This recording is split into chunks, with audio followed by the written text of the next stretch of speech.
ओम नमो भगवते वासुदेवाय नमः। स्वागत है आप सभी का मेरे यूट्यूब चैनल पर।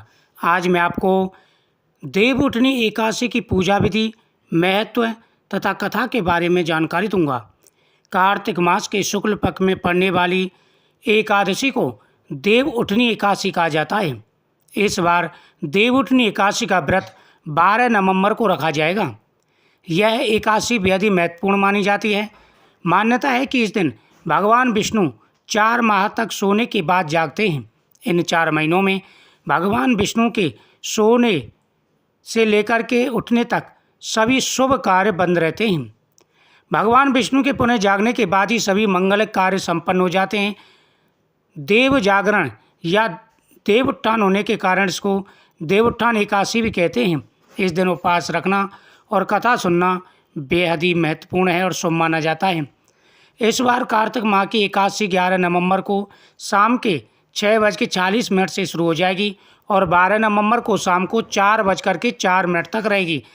ऐसे में 12 नवंबर को उदय तिथि में और द्वादशी के कारण एकादशी का व्रत 12 नवंबर का ही रखा जाएगा। वही इसका पारण 13 नवंबर को सुबह 6:42 से लेकर के 8:51 के बीच में किया जाएगा। देवउत्थान एकादशी के दिन सुबह सूर्योदय से पहले उठकर के स्नान आदि कर लेना चाहिए। इसके बाद गन्ने का मंडप बनाएं, गन्ने लाएं और उनसे मंडप बनाएं। बीच में चौक बनाएं और चौक के मध्य में भगवान का चित्र या मूर्ति रखें।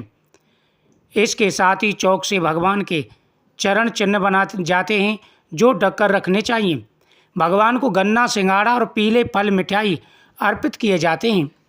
इसके साथ ही भगवान को पीली मिठाई अर्पित करें। इसके बाद घी का एक दीपक जलाएं और इसे रात भर जलने दें। यहीं बैठ कर के विष्णु पुराण और व्रत कथा का श्रवण करें। देवउठनी एकादशी पर बहुत से नियमों का पालन करना जरूरी होता है। इस दिन केवल निर्जल या जलीय पदार्थ पर ही उपवास रखना चाहिए। अगर व्रत रखने वाली रोगी, वृद्ध बालक या व्यस्त व्यक्ति हो तो वह केवल एक वेला का भोजन उपवास रख सकता है, एक समय भोजन कर सकता है। इस दिन चावल और नमक से परहेज करना चाहिए। भगवान विष्णु की उपासना करना अच्छा रहता है। देवउठनी एकादशी के दिन तामसिक आहार, प्याज, लहसुन, मांस, मदिरा या बासी भोजन का सेवन बिल्कुल भी नहीं करना चाहिए। इन चीज़ों से दूरी बना के रखनी चाहिए। धार्मिक ग्रंथों में एक कथा का वर्णन आता है। एक राज्य में एकादशी के दिन प्रजा से लेकर के पशु तक कोई भी अन्न ग्रहण नहीं करता था।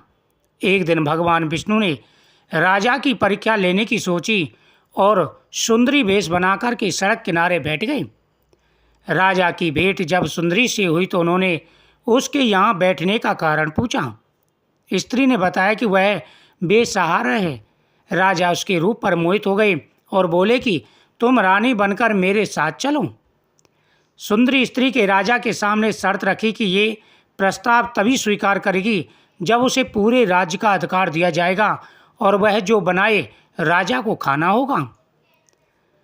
जब भगवान ने सोचा कि राजा मेरा बड़ा भक्त है और मुझे इसकी परीक्षा लेनी चाहिए, एकादशी के व्रत का राजा नियमों से पालन करता था, तो राजा ने एक सुंदरी स्त्री का वेश भगवान ने सुंदरी स्त्री का वेश बनाया और जिस रास्ते से राजा जा रहे थे वहीं पर वो बैठ गए। अब राजा ने उनको देखा और पूछा कि तुम कौन हो। उन्होंने कहा कि मैं बेसहारा हूँ, मेरा कोई सहारा नहीं है। राजा ने कहा कि आप रानी बनकर के मेरे राज्य में रहो और मैं आपको सहारा दूंगा। तो उन्होंने कहा कि मेरी एक शर्त है कि आपका जो पूरा राज्य है वो मेरा रहेगा, उस पर अधिकार मेरा रहेगा और जो मैं खाना बनाऊंगी वह आपको खाना पड़ेगा। राजा ने कहा ठीक है, कोई बात नहीं है। अधिकार दिया और वह जो बनाए राजा को खाना होगा। राजा ने शर्त मान ली। अगले दिन एकादशी पर सुंदरी ने बाजारों में बाकी दिनों की तरह अन्न बेचने का आदेश दे दिया और जब एकादशी आई, एकादशी के दिन भगवान ने आदेश दे दिया जो स्त्री रूप में थे कि सभी जो है बाजार में अन्न बेचेंगे। मांसाहार बनाकर राजा को खाने पर मजबूर करने लगी। राजा ने कहा कि आज एकादशी के व्रत में तो मैं सिर्फ फलाहार ग्रहण करती हूँ। रानी ने शर्त याद दिलाई और कहा कि जब तक तुम मेरी शर्त नहीं मानोगे मैं रानी नहीं बनूंगी। राजा को उसकी बातें याद आई और राजा को याद दिलाते हुए कहा कि अगर यह तामसिक भोजन नहीं खाया तो मैं बड़े राजकुमार का सिर धड़ से अलग कर दूंगी। राजा ने अपनी स्थिति बड़ी रानी को बताई। बड़ी महारानी ने राजा से धर्म का पालन करने की बात कही और अपने बेटे का सिर काट देने को मंजूरी दे दी। राजा हताश थे और सुंदरी की बात न मानने पर राजकुमार का सिर देने को तैयार हो गई। राजा ने कहा कि सुंदरी, चाहे आप रानी बनो या ना बनो, आप बिना रानी बने भी मेरे महल में रह सकते हो, लेकिन मैं एकादशी के दिन तामसिक भोजन नहीं करूँगा। भगवान ने अनेकों प्रकार से उसे वचनों की याद दिलाई, लेकिन राजा ने मना कर दिया। कहा कि तुम चाहे मेरे लड़के का सर उड़ा दो, लेकिन मैं एकादशी के दिन तामसिक भोजन और अन्न नहीं खाऊंगा। राजा हताश थे और सुंदरी की बात न मानने पर राजकुमार का सिर देने को तैयार हो गए। सुंदरी के रूप में श्री हरि राजा के धर्म के प्रति समर्पण को देखकर अति प्रसन्न हुए। उन्होंने अपने असली रूप में आकर के राजा को दर्शन दिए। भगवान विष्णु को अपने सामने देखकर के राजा हाथ जोड़ करके उनके चरणों में गिर पड़ा और कहने लगा कि हे प्रभु, आपने ये कैसी परीक्षा ली?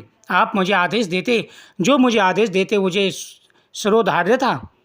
भगवान ने कहा कि मैं अपने भक्तों की परीक्षा लेता हूँ और भक्त मेरी परीक्षा में खरे उतरते हैं तो मैं उनके लिए सब कुछ दरवाज़ा खोल देते हूँ।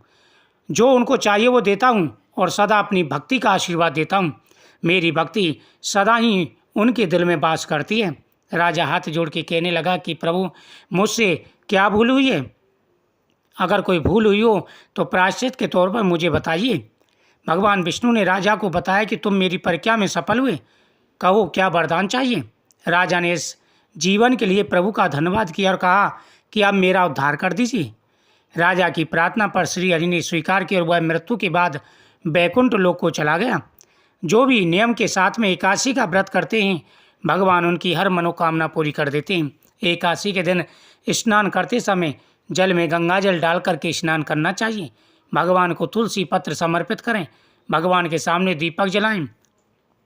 ओम नमो भगवते वासुदेवाय नमः मंत्रों का जाप करें। इस प्रकार से भगवान की पूजा करने से भगवान केशव प्रसन्न हो जाते हैं।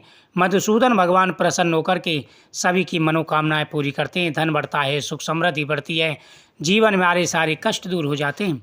एकादशी के दिन भगवान के मंत्रों का जाप करें तथा पितरों के नाम से दान पुण्य भी करना चाहिए। जो भी एकादशी के दिन भगवान की पूजा करते हैं उनके जीवन में आ रहे सारे कष्ट दूर हो जाते हैं। तो एकादशी के दिन इन नियमों का ध्यान रखें और 13 तारीख को आप पारायण करें और उसके बाद दान पुण्य करें।